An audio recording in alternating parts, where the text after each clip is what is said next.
In the shadows where truth and tales intertwine, we find the thrilling, the chilling, the downright spine-tingling. From the paranormal to the peculiar, every echo has a story. Dare to delve into the unexpected, the unexplained? Brace yourself, for you're about to embark on a journey where fear meets fascination.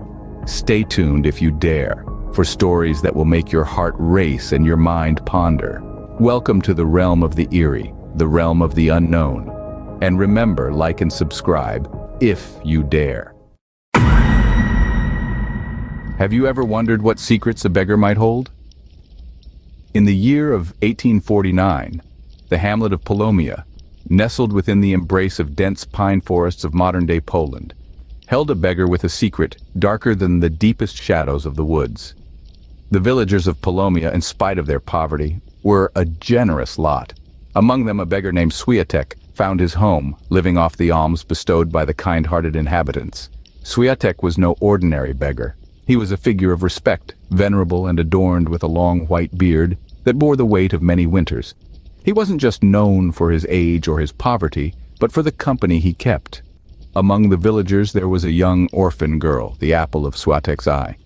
This friendship, as innocent as it appeared, would soon unveil a terrifying tale. One day, while sharing a meal with a local family, Swiatek turned his attention towards the young girl. In his hand, he held out a ring, a trinket that held a promise of hidden treasures.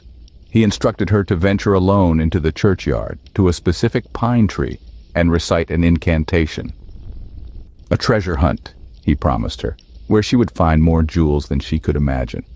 The young girl, her eyes filled with the glint of adventure and the promise of treasures, wanted to share the secret with her siblings, but Swiatek insisted that she must go alone. A rule of the game, he said as he disappeared into the shadows after his meal. And so, with a heart full of excitement and a head full of dreams, the young girl stepped into the pine forests, the ring clutched tightly in her hand. Little did she know, she was walking into a nightmare. And when the girl ventured out alone, she vanished, swallowed by the pine forests. But the girl was not the only one to disappear. As the days turned into weeks, an eerie pattern began to emerge in the pine-surrounded hamlet of Polomia. More and more children, innocent souls frolicking in the thick woods, started vanishing without a trace. The once joyful laughter of children playing hide-and-seek among the pines was replaced with a chilling silence that echoed through the heart of the village. The villagers, gripped by fear and desperation, pointed their fingers at the wolves. These majestic creatures, once seen as symbols of strength and freedom, were now seen as monsters, lurking in the shadows, snatching away their young ones. The villagers, united in their grief and anger, began to hunt down and kill any wolf they encountered, turning the verdant woods into a battlefield. Around the same time, the local innkeeper noticed a couple of his ducks had disappeared. His mind immediately wandered to Swiatek, the resident beggar, who managed to feed his family by asking for alms. The innkeeper, driven by a mix of suspicion and the need for justice, decided to pay a visit to Swiatek's humble dwelling. As he approached the beggar's home, a peculiar smell greeted him. It was the unmistakable aroma of roasted meat. His suspicions were confirmed, but as he entered the hovel, he noticed Swiatek hastily hiding something beneath his tattered clothes. The innkeeper, fueled by rage, seized Swiatek by the throat, expecting to find his stolen ducks. But what the innkeeper discovered at Swiatek's home was far more horrifying than a stolen duck. Beneath the clothes of a beggar lay a gruesome secret. A chilling discovery sent shivers through the spine of the local innkeeper. He had approached Swiatek, the resident beggar, suspecting him of stealing a couple of ducks. The aroma of roasting meat wafting from the hovel confirmed his suspicions. But as he entered, he found more than he bargained for. Swiatek, seemingly startled, attempted to conceal something beneath his tattered garb. The innkeeper, driven by a mix of curiosity and anger, lunged at him, seizing him by the throat. What fell from Swiatek's clothes was not a duck, but something far more sinister, the severed head of a 14-year-old girl. The sight was enough to curdle one's blood, a horrific tableau that would haunt the innkeeper for the rest of his days. The villagers, shocked and horrified, decided to search Swiatek's hovel. Each step inside revealed a new layer of the beggar's macabre secret. The place was a slaughterhouse, a chamber of horrors, where innocence met its untimely end. The remains of the girl were found skillfully butchered, as if by an experienced hand. Her organs had been removed and cleaned with an eerie meticulousness. A bowl of fresh blood was found under the oven, a chilling testament to the beggar's gruesome appetite. And in the hearth, over a crackling fire, roasting slowly, were her limbs. The sight was enough to make the strongest stomach churn. The beggar's secret was out, his true nature revealed. He wasn't just a beggar, he was a monster, preying on the most vulnerable, feasting on their innocence. Swiatek, once a pitiable figure, now stood exposed as a horrifying predator. The discovery sent shockwaves through the small hamlet of Polomia.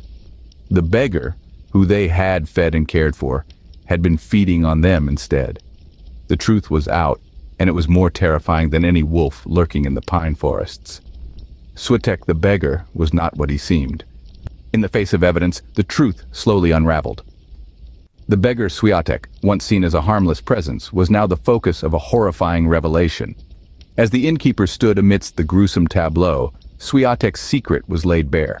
The beggar did not deny his deeds. Instead, he confessed, his voice as cold as the winters in Polomia. He admitted to the unthinkable. The disappearances, the children playing amongst the pines, the orphan girl, all were his doing. 6 souls, he claimed, had fallen prey to his monstrous hunger.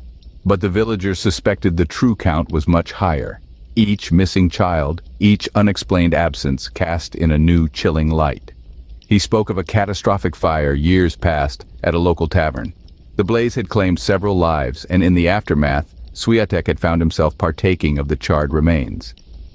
It was then, he said, that he developed a taste for human flesh. The idea, once planted, had grown into an insatiable craving. His tale was a grim tapestry woven of hunger, desperation, and a chilling lack of remorse. The villagers listened, each word a blow, each sentence a betrayal. The beggar, once a symbol of their shared struggle, was now a monster in their midst. Rumors began to circulate, whispers of lycanthropy, the curse of the werewolf.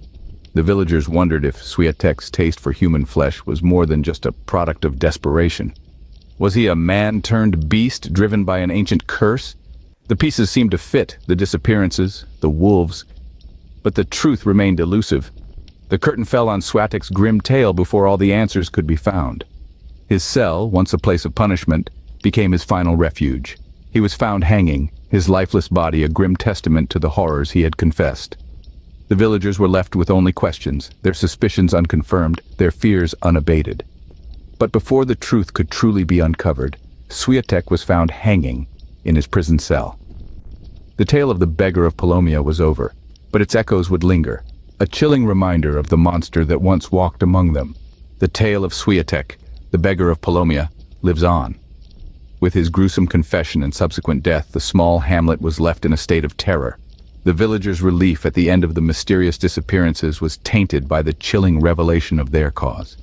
Fear and suspicion clung to the air, a palpable cloud that seemed to seep into the very wood of the homes and the pines that ringed the settlement. The villagers were left to grapple with the horrifying reality that the beggar they had so generously fed had been a monster in disguise. The very thought of it sent shivers down their spines, a chilling reminder of the horrors that can lurk in the most unsuspecting places. The beggar's hovel, once a symbol of the community's compassion, now stood as a haunting testament to their collective nightmare. In the aftermath, a wave of superstition swept over the hamlet. The pine forests, once a source of livelihood, now took on a sinister air. Parents warned their children away from them, and the churchyard, once a place of solace, became a place of fear. The villagers began to see shadows in every corner, hearing whispers in the rustling of the leaves. The tale of Swiatek, the beggar-turned-cannibal, became a local legend, passed down through the generations. It served as a cautionary tale, a grim reminder of the potential for evil that can reside in even the most unassuming figures. The story of the beggar's gruesome deeds became woven into the fabric of the hamlet's history, a dark thread in an otherwise peaceful tapestry. As the years passed, the physical reminders of the horror faded. The beggar's hovel was torn down, the pine forests slowly returned to their former tranquility, and the churchyard was once again a place of prayer rather than fear. But the memory of Swiatek's horrifying deeds remained, an enduring scar on the collective memory of the villagers. Swiatek's tale serves as a chilling reminder that horrors can lurk in the most unsuspecting places. And so, our tale of the Campfire Horrors comes to an end. Until next time, sleep tight. Before we part ways, dear viewers, remember to stay vigilant.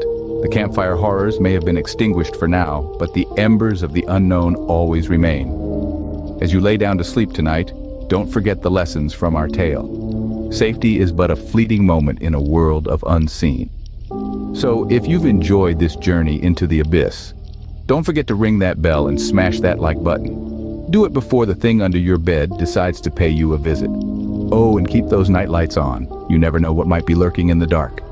Thank you for embarking on this terrifying adventure with us. Until our paths cross again in another tale of the unknown. Goodbye and sweet dreams, if you can.